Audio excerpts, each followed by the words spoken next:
Okay, ladies and gentlemen, so today Bitcoin hit 64,000. Things are getting a little crazy. We were talking about a toppy type space yesterday and we were sitting at something like 58K. So things are absolutely insane right now. The volatility is pretty much something we need to talk about, one of the most important things on the plate here. But let's jump straight to some charts and see how the order book's looking. So let's do this and we are golden. All right. So you can see we had a lot of the runs, this like the vertical moves, let's say for example from 51 to approximately 55K, then on again from 57 on up to ultimately 64. All these runs have been preceded by our gold mine signals, our trend bias signals. So this has been really strong and important to note, especially in a bull market when we have to make such an assumption that the sell side resistance is going to continue to get clocked.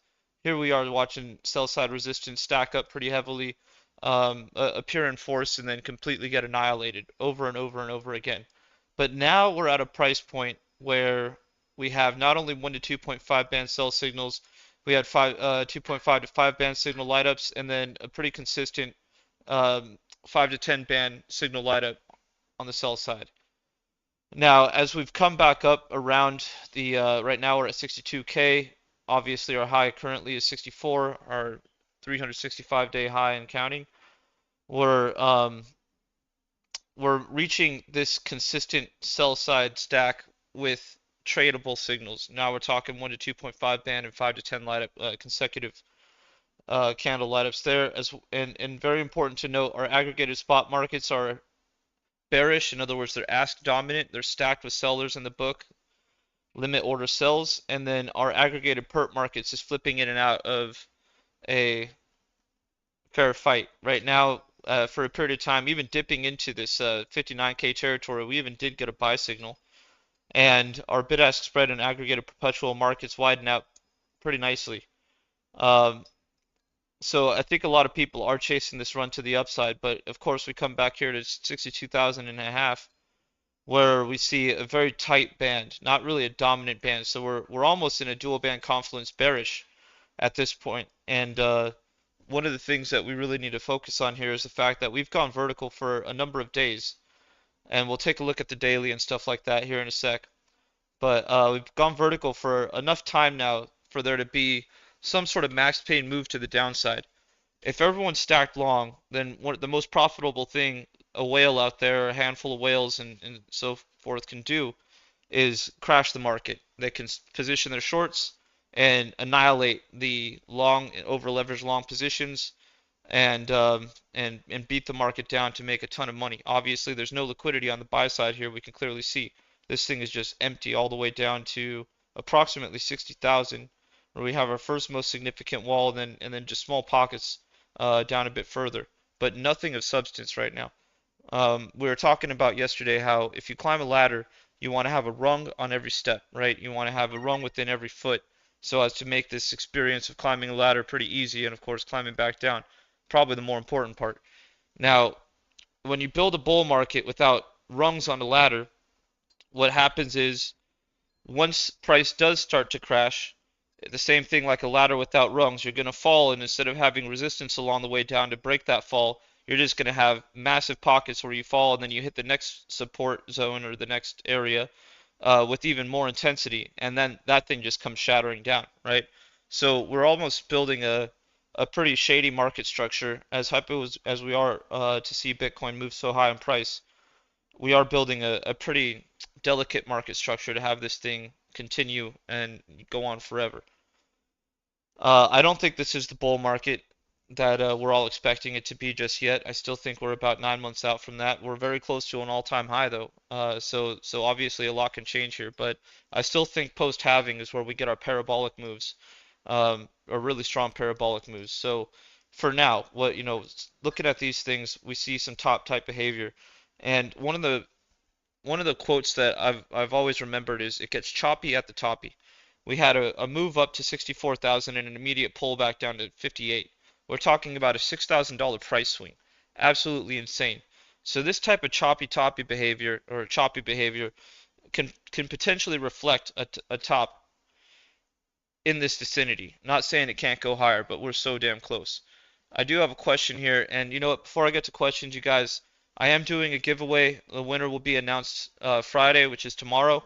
We're giving away a pack of Bitcoin trading cards, the Fudbuster Series 2, made by Aladdin, great guy, was at Unconfiscatable, and art all done by Asanoa. He's a really good guy too. So these Bitcoin collectible cards have been pretty fun for a lot of people out there. So you guys, if you do want to be eligible to win, make sure you join the Discord. You can click the link below the video. You can go to sazanalytica.com and you can join the Discord. Go to the Bitcoin collectibles section and be sure to click on just press a 1.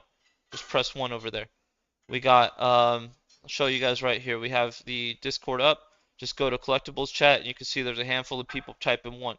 So just be sure to do that. You have to be in the Discord channel to be eligible to win. Of course, some other important things to note. We have just to make this very clear for all of us, we have really no CME gaps to the downside to the upside anymore. Our last CME gap that we had to the upside that hadn't been filled for nearly a year and a half finally got tapped and absolutely annihilated recently. So we're so close to all-time highs. We're basically at the previous all-time high before the fake out all-time high back in April of 2021. And yeah, that all-time high was approximately a year after the halving. So, you know, just to bring that back, I don't think this is that bull market just yet. I think the parabolic bull market is post-halving. We're, you know, 60 days, maybe 45 days out from the halving. Parabolic run went from a bear market low of 3,000 to a high of 70, bottom to top. We did go from an all-time high at the previous all-time high 20K to approximately 70K, so around a 3.5x increase all-time high, but low to high, massive increase. So no CME gaps. In fact, here was the last note there, nothing left. Only CME gaps to the downside with a very local CME gap starting at let me get a line up in here. We have a local CME gap at 60,870 to 61,940. Does make sense because our only significant wall in the book right now is at 60,000. Okay, so to get to some questions, and as I pull up Giga Trend, fucking A, look at, dude, you guys, holy shit. What a perfect fucking call on Giga Trend. Talk about that in a sec. Andy, I'm fucking fantastic. Thank you, brother. Duncan, always a pleasure to see you. Mirza, what's up? Yeah, yeah, dude, we're the ones fucking winning. The dollar has absolutely failed and will continue to do so. Most things will. All fiats have an expiration date, and yeah, I think that truth is becoming more and more clear as global tensions rise and handshake deals and contracts are made to guarantee the use of alternative currencies to the US dollar, for example, the euro and the petrodollar that they're all trying to make, you know, the Russians and Saudi Arabians and so forth. So yeah, there's definitely reason to believe that the collapse of fiat, especially such a dominant fiat like the euro or the US dollar, is certainly happening in a span of maybe months to years instead of decades. So, Duncan, got a question. Why do you think those 5 to 10 trend bias bands light up before the pumps? Yeah, that's a really good question. I consider it an anomaly, Duncan. The best I can come up with, and we'll kind of think this one through, but why do we get 5 to 10% band light ups preceding these very significant runs? Honestly, it's a tough question to answer. My best guess is people are starting to stack the book in the hopes that price is going to come to them. There's low liquidity. You have to realize that sellers tend to be, especially in as we near all-time high space, this will become more true. But sellers always exist in a theoretical territory. If there weren't sellers, then the price of any asset would be as high as infinity. Because sellers are the ones who define the value of any asset, whether it's fucking Beanie Babies, hamburgers, or you know, fucking any asset that could possibly exist. It's the seller who defines the price of the asset, and it's the market who determines if that's a valuable price, something that's worth taking as an opportunity cost. So I believe why we see this anomaly precede these runs. Why would people plant their orders 5 to 10% distance from the market value of the asset, and then price goes running away? Well, I think it just has to do with people are trying to stack the book because they probably didn't get their opportunity quite a bit before that. In addition, the sell side book is always going to be stacked theoretically. You're going to see people start pulling the orders once they lose faith in their position. They will be less and less confident that their position to sell is a legitimate position for the long term. So I think it is a combination of things. It is an anomaly. I don't have the greatest answer for you here, but those are just some of my theories. It's very weird. In fact, why don't we just take a look at the last couple? We have some very recent examples here to draw from. So as we ran off is when we got the signals, right? So that has to mean that A, there was already a lot of orders in the book down here. So as we got farther and farther away from this area where we had probably tons of static support, we had more and more people stacking up, and as price pushed higher, these orders that might have been closer to the top of the book, let's say within 2.5% or 2% or 1.5, all those orders started getting pushed further and further back. What this ends up doing is creating a competition to buy, and that's when we start seeing things go absolutely haywire and sell side resistance get annihilated. We have yeah, we have it, shoot, lost my train of thought, guys. Sorry, but we have a lot of people that I think just remain static, and then as price runs away, everyone, especially market makers who probably have to sign agreements with their exchanges that they're going to have orders in mass quantity parked within 5% of the price, maybe 10% of the price. I think that's why we do get a lot of this stuff. But it is a very interesting thing to point out, Duncan. And I'm I just shoot. All I got for you is a guess. Hopefully a good one. Let's see here. And part two of your question. It seems a strange place to put buy orders. Yeah. That far from price. So it is people pulling sell walls. I think it is a combination of things, and I think pulling sell walls is a part of it. Um, it is, and it's not the weirdest thing to have orders that far from the book. I know I just said it, but a lot of very wealthy people, when they sign a deal with an exchange to plant, let's say $50 million on that exchange, or even as low as 5 million. They usually have what's called a market maker agreement, and that'll include some terms, a couple of which are going to include they must keep orders in the book a certain distance from the current market price, but also they'll probably cut deals that'll negate fees or be some sort of reduction in fees per trade. So they're basically getting incentivized to add liquidity to the book, um, in and at the cost of having to place risk in the market. So yeah, it's an interesting one. If you have any thoughts on that, Duncan, please don't hesitate to comment here because this is something that I don't mind talking about. Maybe we can surmise something a little more intellectual off that. Let's see, Mirza 100K pre-halving, 50K post-halving crash, 200K end of year. Um, yeah, let's see here. 100K pre-halving. It's so funny, man, because look, anything's possible. Anything's possible. A 50% pullback after is probably likely. 100K, look, I think let's just start with an all-time high pre-halving. That's certainly a little bit more within reach, a little more reasonable to believe. We don't want to just be straight hopium shillers here, but a 150K Bitcoin by end of year, certainly possible. I mean, we're talking halving in April 20th approximately.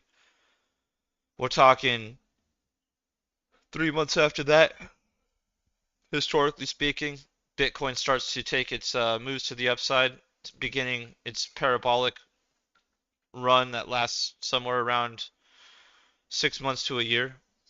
So yeah, I think by end of year, 6 months after halving, I could see us in the six-digit territory for sure.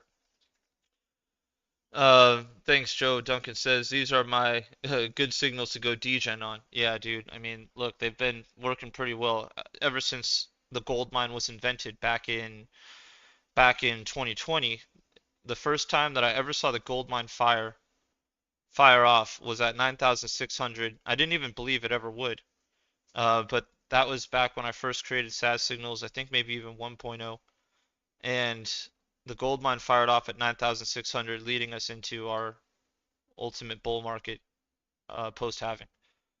So they've been around for a long time and they've been accurate for a very long time. And they're probably most valuable when price is moving up and then they flash. When price is moving down and they flash, it means support is getting checked. When price is moving up and we get a signal flash, that more likely means that there's a competition to buy incoming. And look, I mean, these things first triggered. They first triggered at approximately 51,000 range, 51 to 52K, and here we sat $12,000 later, within a matter of 24 hours. So the gold mine is pretty fucking for real. What's up, Phil? Good to see you, brother. So that's a lot of what we have going on. Let's talk a bit about GigaTrend. GigaTrend did fire off another daily long signal at 54K, closed long at 62K. Beautiful, beautiful position there. About a, almost a $10,000 move. Let's take a look at GigaTrend. We did get a closed position, and GigaTrend just fired off, like just now.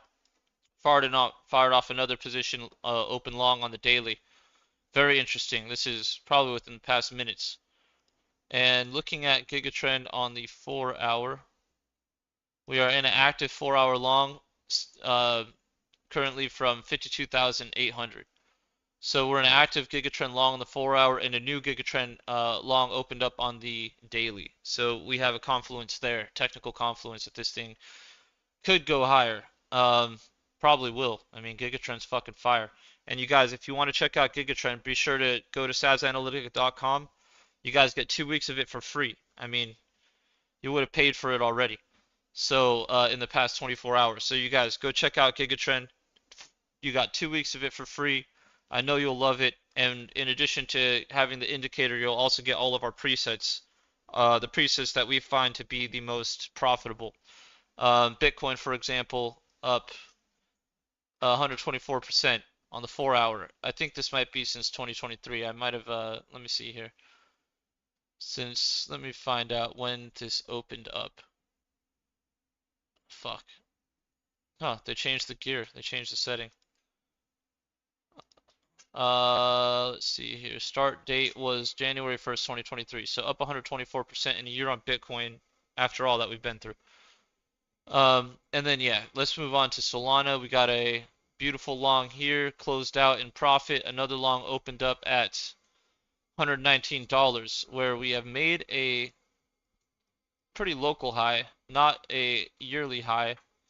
We need to get to $126 for that, but we're certainly aiming for the fucking sky there.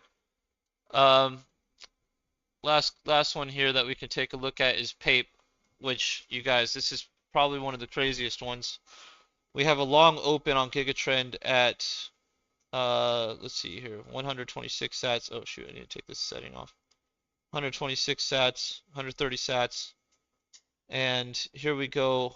Current position is a 135% increase, just over double your money. So GigaTrend is pretty solid. Check it out for 2 weeks. Check out a couple of our presets, and hope you enjoy yourself. All right, ladies and gentlemen, looks like we have a guest now. I'm gonna drop screen share for a minute. Yo, what's up, Winston? And yo, we Hey, have a special guest. Yo, Greeny man, fantastic to see you. yeah, nice to see you too. Thanks for having me on. Yeah, We just recently streamed on my Russian channel. Who doesn't know? I'm a original Russian spoken crypto YouTuber, Grini from Crypto Commons channel. We just streamed with Tom Weiss and a lot of other guys you may don't know because they speak only Russian. yep. But yeah, we saw this crazy pump and dump and volatility and whoa, man, did you took some profit or did you trade this last recent pump or not? No, I'm not trading this right now. I like GigaTrend. We already trade it. Me and Fabian already have it active right now, trading. So I'm not personally taking order book trades right now. Maybe once we start up the next competition, I'm gonna start trading again. But no, I'm not touching this shit right now, man. Way too fucking wild. Yeah, yeah. I think we should talk about that in a few minutes about maybe about Giga Trend also because I'm interested in, and I can share screen if you Yeah. don't mind. Yeah, we just finished the competition on Deepcoin. You remember we streamed it with Joe on my channel, on my US English channel as well, which I started from a few days ago, and we made a competition on Deepcoin. It is ending in 7 hours. Look, man, it's crazy, crazy result we have. This is a girl trader who has, man, it's like three, 31,000 fucking yeah, percent. it's 316x. Yeah. Crazy, For absolutely trade crazy. volume 44,000. Pretty Yeah, it's so she must have been trading with like 20 bucks, dude. yeah, something like this, 10 or Yeah. 20 bucks. Maybe we can get her on the stream later. Honestly, yeah, that would Yeah, actually be very, very fun, I man. hope What a so. fucking win, dude. Three They kicked thirty-one me, thousand. they kicked me off to top five. You see, I'm only only a few like Yeah. 100 Hey, 150%. that's 10 Yeah, bucks you didn't have before though. so, yeah. But anyway, trending competitions, as you told them on my channel, my audience before, it's like if you lose your trade, you wait for the next competition. Yeah, You not wait every day. this was a Yeah, long trading competition too, man. I'm used to 7 day competitions, and I totally, if I would have really realized that it was such a long competition, I would have been doing what I did in the first 2 3 days. You know, I just wasn't thinking about it. I was a fool, but I was also sick and a little fucking. My head was a little bit fuzzy, so I fucked that one up. But next competition, we're gonna start one up soon. Hopefully in the next maybe middle of next week or something like that. yeah. Oh shit, man! Look, this is the 2 hour time frame. Hmm. This is uh This is first signal on my settings, which, by the way, I stealed from your stream maybe 3 or 4 years ago. You Okay. showed this. It was working on previous bull market. Yeah. Maybe I think I improved it a little bit, like a Yeah. few. But it's also this like yellow, yellow, yellow. You should know this because you Yeah. teach me how. Yeah. So this is the first signal on 2 hour time frame. Look, this is something to think Damn. about. Yeah. Maybe it's maybe it's a short signal. What do you think, That's a Joe? massive volume candle. You know, what I would use for TRDR is I would use the volume by side indicator because that'll show you within the candle how many buyers and how many sellers there actually were. Because right now, looking at this candle on 2 hour, it's a massive Darth Maul candle. It's got a It's one wick. hour, four Yeah, hour, maybe. Yeah, it's in a 4 hour, and maybe it's even 12 hour and daily. But we need to know how to close. Like after, yeah, after this candle closes, I think it can disappear. But anyway, it's a massive, massive walls. yeah. I'm curious. You know what? I'm gonna try to pull some of that up too at some point. I need to see what's up with this volume because if it Yeah, was a sell dominant candle, then I'm gonna be very interested in what's going on. can you share your screen? Maybe you can show us this Yeah, why don't indicator. I? It's gonna take me a quick sec to I think it's on SAS 2. Let me pull up SAS 2. SAS 2, where is it? Alright, let's do SAS perf. Alright, and I'll just add it actually. I'll just add it real quick. So you go over here, type in volume, and you can see volume by side. We're gonna skip aggregation for now. Let's just look at volume by side. So some of the larger candles. This is showing you that within this green candle, it was about an equal number of buyers and sellers. Let me bring this a little closer and make it widen this out. So right now we have a red candle and we have a red candle down here, a red volume candle. Obviously that makes a lot of sense, right? But what you start to get is scenarios where you can see that right here we had a divergence on that little dot. It's an ever so slightly green volume candle on a red body of a sell candle. So you get divergences, and right here we have a very small spinning top candle structure with a slight buy dominance. So one thing I really like about volume by side is that it does show you what's going on. Now you were looking at the 2 hour where we had a massive volume candle, and let's take a little look at this. All right, so this is well represented. This is well represented. This is the candle we are probably talking about. It is buyer dominant, and so I guess it makes sense. Yeah, we're talking divergence of 319 Bitcoin more bought than sold. Should have more data there, but yeah. This is the way I like to look at it. I only have delta here. We can do buys and sells. So we can take a look here and see specifically within this candle, we had 15,000 Bitcoin bought and 14.7 thousand Bitcoin sold. So massive, massive volume in that candle, obviously well represented.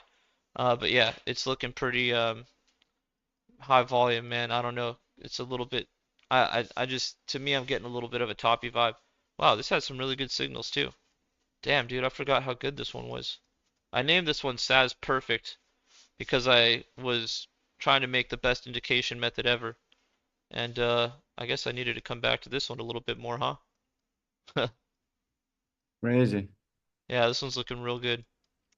I need to explore this one a bit more. Sometimes I make things and I forget about them, you know?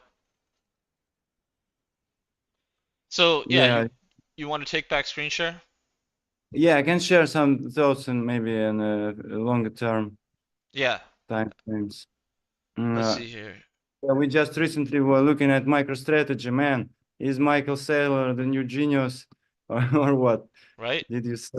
Yeah, you should take a look on a daily and on a weekly or maybe on a monthly time frame. We should have a look because all-time high was in dot-com bubble. Yeah, it was at 2000, Hmm. 2000, 2001. So it's still far from its all-time high. Interesting, yeah. What do you think about this? It's like a safe um, bet. Like if you don't want to own like Bitcoin itself on the blockchain, it's like an basically like an ETF, like a shares from company which is 100% in Bitcoin. So it's like a safe bet to Bitcoin if you don't want to buy Bitcoin or what? What do you think? I Or is it? absolutely agree. If you want to have exposure to cryptocurrency without exposure to cryptocurrency, yeah, I mean Michael Saylor. He's probably, the same thing as maybe even buying something like Nvidia, something that's indirectly linked to the success and growth of the crypto space ecosystem. So yeah, I do agree with that. And obviously Michael Saylor, we call him the overnight, oh, I call him the overnight OG. He just showed up one day spilling poems of fucking Bitcoin, saying Bitcoin is like a fucking beehive, and all this crazy stuff, man. Yeah, he's definitely a leader in the community and has done it clearly correct. I think his first buy was at 19,000. He bought, a Yeah, stack. he bought basically on any price. He bought even on Yeah, 50, on 40 when we were going down to 20 and 16. He said, I will buy at any price. And in uh after all, like eventually he is right because it's like DCA. If you buy at 60, you will sell at 300 and yeah. something like that. They were So all yeah, 5 year or 4 year yeah. contracts too, if I remember correctly. Yeah, so as you just knew to hold past halving. Anyway, we otherwise we see like wow, I drew something. We see like if we remove this, we see like something like resistance here, and we're still far from all-time high. What did we do actually in 2000 000? Like in the dot-com bubble, did they build websites or something like I this? have You no know? idea, man. To be honest, it's kind of funny. I didn't There even were know no Michael Saylor was doing stuff yeah, back then. there were no Bitcoin at this moment, and some people say he's a scammer. Like he is living on yachts. He can like leave the sea because he he scammed some first investors. I don't know. Now he is fully percent and 100% in Bitcoin. So this is the only one. Not even Elon Musk or somebody. Maybe BlackRock is trying to buy 10x Bitcoin. Then like miners Hmm. mining like. Uh, 10% of Bitcoin that BlackRock's trying to buy every day. So, what do you think of that? Interesting. I mean, yeah, I think back to a couple things. There's Saylor.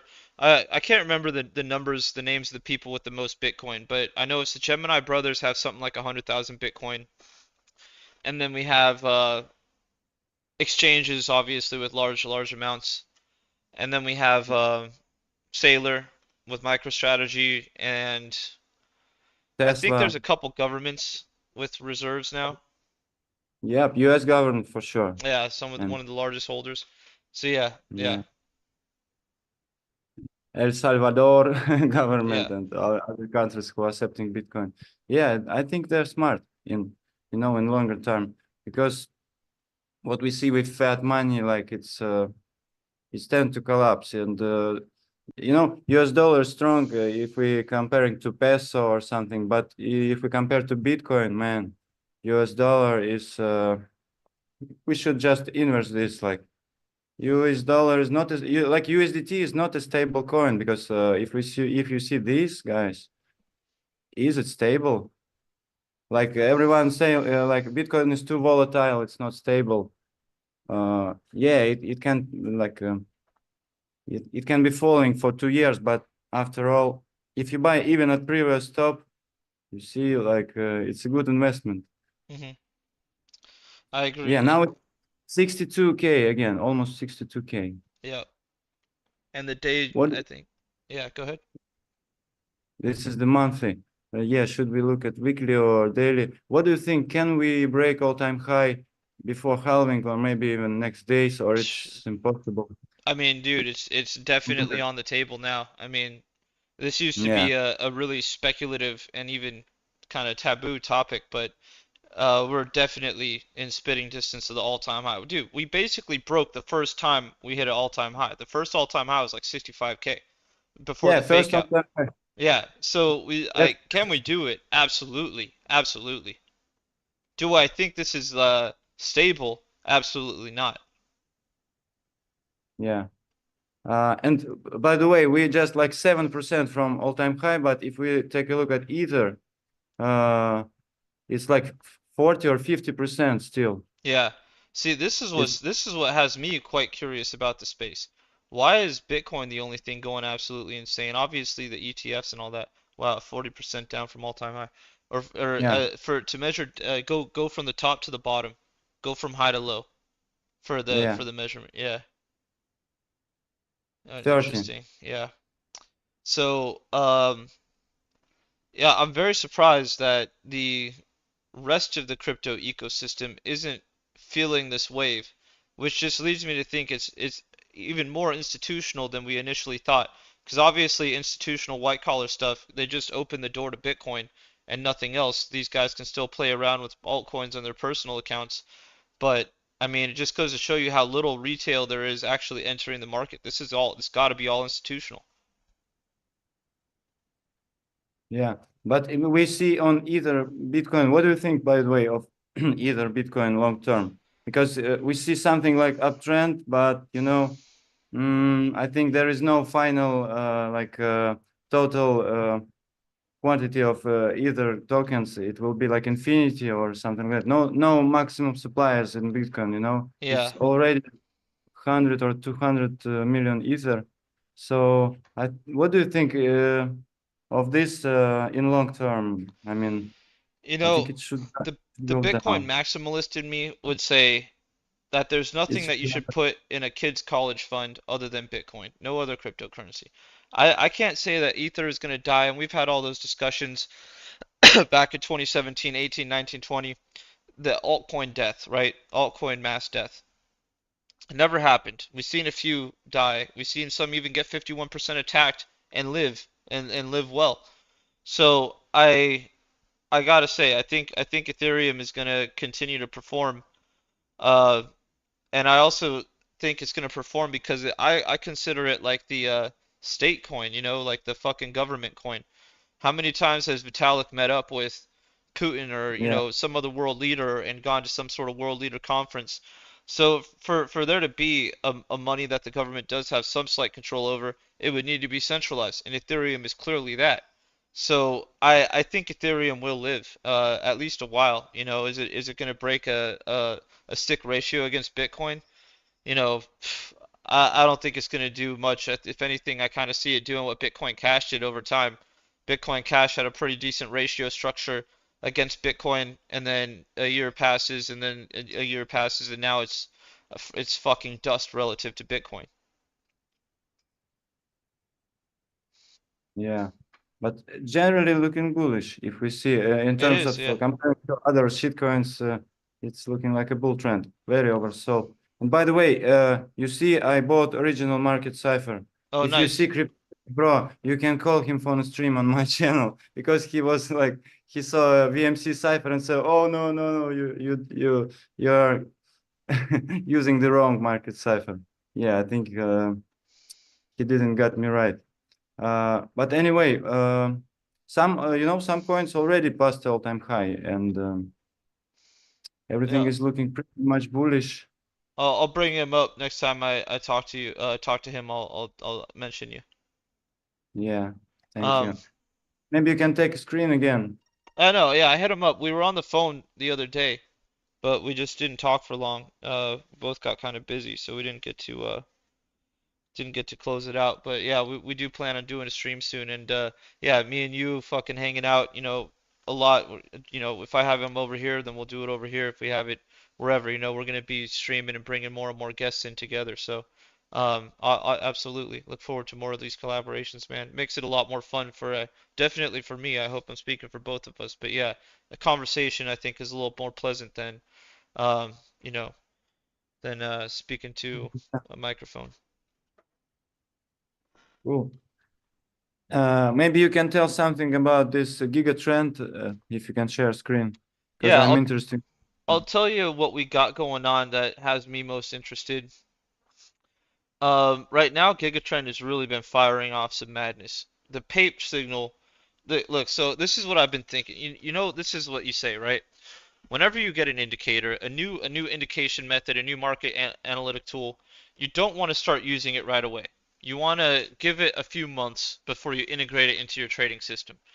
And so, as I've been watching GigaTrend for quite some time now, I find that the entries might not always be perfect, but it'll definitely catch you in the long moves to the upside. So in this particular case, we have a Pape open, and this thing is currently sitting at 137% profit. Now, I find for GigaTrend, one of the best things you can do is either enter the position in full and just let it ride, low lev.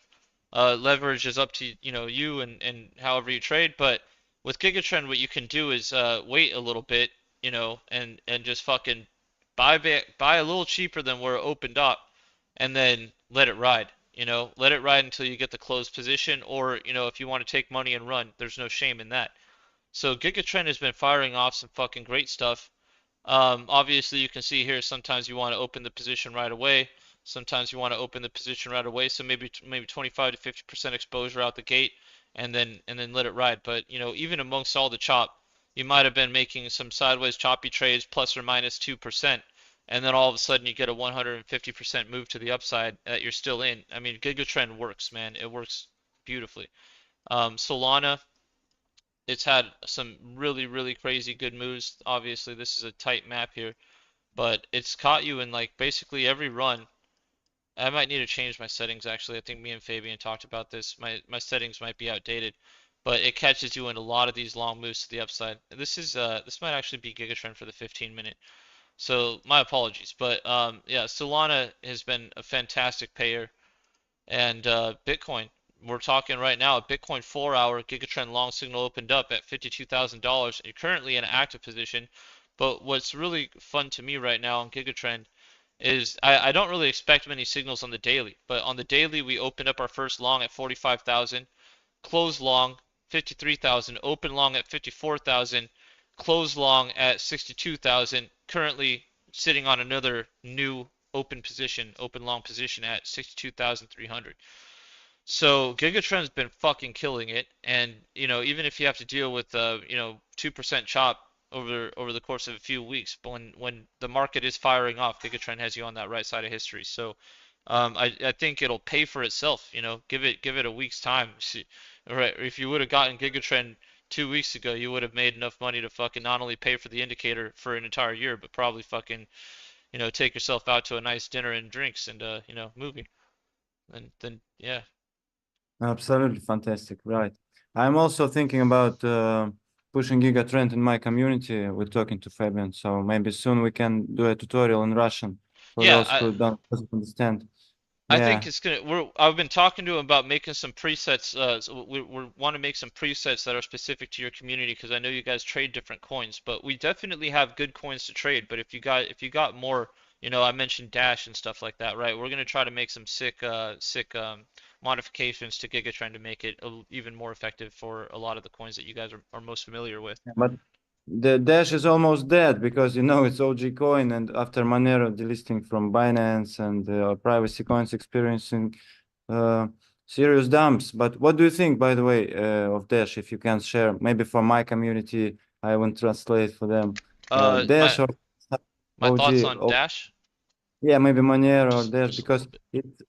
so I think that privacy coins will cost something because not everybody wants, to show their capital even in crypto space, and there is a lot like dark money, which need to some way to like even if you buy ice cream with Bitcoin, you don't want to see the seller to see your wallet in blockchain, how Sure, many Bitcoin sure. do you have and who you like transact with. So a Litecoin or Monero or Dash, some privacy coin, Litecoin has some integrations like Mimble, Wimble or something. Zcash. What do you think of these privacy coins, Look, Joe? I agree with the idea. I think that idea is very, very important. I I I don't know enough about the integrity of the protocol if it were to include things like that. I love the idea of something like you send from your public address to your public address automatically scrambles and changes, but your wallet is still yours. Your private keys remain the same. So I like the idea. Is it something that I believe is going to last and something that'll be effective for a long time? I can't say that I'm the tech professional. One criticism about something like Monero is in order to remain ASIC resistant, they continue to hard fork. And I don't think anyone really likes hard forking. I think if you hard fork too many times, you really need people that are going to stay up to date and very technical with the hardware and technical specs of something like that. I don't think it's an everyday person's coin. Um, but yeah, I mean, as far as price goes, we're Yeah, looking we at hope Binance won't delist it because it's looking like garbage if you see like the bigger picture. Binance. You said is delisting won't delist. Maybe I don't know. Does it delist Zcash or not yet? I'm not sure. I think they delist only Monero at this point. But anyway, maybe they should at some point because of AML, and KYC, all these Yeah. procedures. They need to delist some privacy coins because they need to know where money come from. Mm. No dark coins, only DEXs or some dark markets. As much as I don't like CZ Binance, I gotta say he was probably one of the strongest people in the way of, let's just say, the white collar cartel stepping into crypto and doing damage. I think I really don't like CZ. I thought he was a wolf dressed in sheep's clothing. There wasn't much that I had to say very positive about him. But when this all came down to it, I was actually rooting for him because I do think that he is the devil we know, right? And obviously with things changing, white collars getting their hands deep in crypto, a lot can change real fast. It can get crazy. It can become a totally different landscape. So I'm a little worried, a little concerned about the future, but that was something that we've been concerned about with since 2017, back when regulation was coming. And we've seen those memes for fucking 8 years now. 2016. So yeah, I I'm a little bit curious. Let's just say I was more confident when CZ was still a top dog, and now he's probably sipping on fucking cocktail in a fancy beach somewhere. He can live the rest of his days in peace. So yeah, but um, I have had some I have been paying attention to something like Dash in case you do ask, and this is MSR, one of my favorite indicators, just in general for everything. And right now, Dash is going to enter a no trend space or even flip to a bull trend. You can see that the sky is turning into clouds. We're deep in the water in the ocean right now. As Tyler would put this, as Socrates would put this is the sand, the ocean, and then the nether or something like that, and the clouds obviously this change in color get to the storm, but right now this is going to tighten up so much that this might just flip to a no trend and potentially flip bullish. So I think should be happening. I really do. I think this is delayed. I think a lot of these altcoins should have flipped and been insanely bullish for 3 months now. I think Yeah, whatever's happening. Yeah. maybe after Bitcoin go a little bit sideways, dump and pump and like so some time correction on Bitcoin and we see alt season soon. See, that's what worries me. What worries me is if Bitcoin does come down pretty hard, I bet you alts, which have mostly been going sideways, minus a few, Yeah, are going to take a dump with it. So a little bit yeah, concerning to me, but I yeah, am hopeful that the market, the ocean rise. I hope all ships rise from the tide, and we haven't really seen that yet. So yeah, it's a little concerning to me. If since we haven't seen that rising tide raises all boats, we haven't seen that happen. If Bitcoin does go down, I'm very curious, but I think sideways is probably the best case scenario for the altcoin argument. That Bitcoin goes sideways, money starts to flow out of Bitcoin sideways into some of these other assets. What do you think? yeah. It could be slow process into halving and Yeah. maybe after halving we can see some corrections and then maybe September, October, maybe for a new year. I also so like we have take a look for to a time perspective and at my stream like if you see like how time fractal works, the top should be in 2025 in May or some in the middle of 25. The Uh-huh. top the top could be so it could be a slow process. It could be sideways or even dumps. We should be prepared Yeah, I don't and think any altcoin our dreams are risk. coming true till later this year. I agree with you on that. Yeah, not all season. Like you remember 2016, 17 when every coin Yeah. was like 100% every day. Yeah. I think we will not see something like that. But a few coins will do like 100x gains or maybe 200x gains for I sure. I think we should Unlock it. have those anomalies. I remember what was that one? Mimble Wimble. There's a couple coins out there that came out and they pumped, 800%. And we just haven't seen enough of those. Maybe with Pape we've seen it now, but that's what's curious. It's like, yeah, obviously there's going to be the altcoin anomalies, but then the Bitcoin bull market, which is also happening now, but maybe not the full retail involvement. Um, it should be doing a lot more for the entire ecosystem. But right now, Bitcoin's just really, really separating from the pack. Yeah, Yeah, so 100%. um do you have anything else you want to cover? Because I was gonna wrap it up here pretty soon. Yeah, I think we should finish it because I was also streaming like 4 hours on my channel, so I feel like SpongeBob. Yeah, I dude. need to take a shower and Yeah, maybe see you tomorrow or after tomorrow on live a my little bit of channel. life. Yeah, we'll go on your channel next. I'm ready, man. You just let me know when. I'll set the time. But yeah, I'm so happy we were able to join, man. Always a pleasure to have you here. Share your insights and fantastic work on the trade competition, man. That was really impressive, 150%. And I look forward to the next one, man. Next one it'll probably be like a 7-day comp. Fresh head in that one, and hopefully we start that up next week. So we'll be doing this very soon. And yeah, I'm just really looking forward to that. Thanks for having me on and see you soon. Yeah, brother. Thank you so much for tuning in. Everyone, thanks so much for tuning in. Remember, go to statsanalytica.com or click the link below the video to join the Discord. We're doing a giveaway of these Bitcoin trading cards. Here's some of them right here. We got the stack from the FUD Buster Season 2, and all you need to do is go in the Discord channel, type 1 in the Bitcoin collectibles community to be eligible to win the prize. And you guys, Giga Trend is 2 weeks free, so just remember, check that out. 2 weeks for free. See what's going on. Let it make you some money. Thanks everyone so much for tuning in, and I'll catch you guys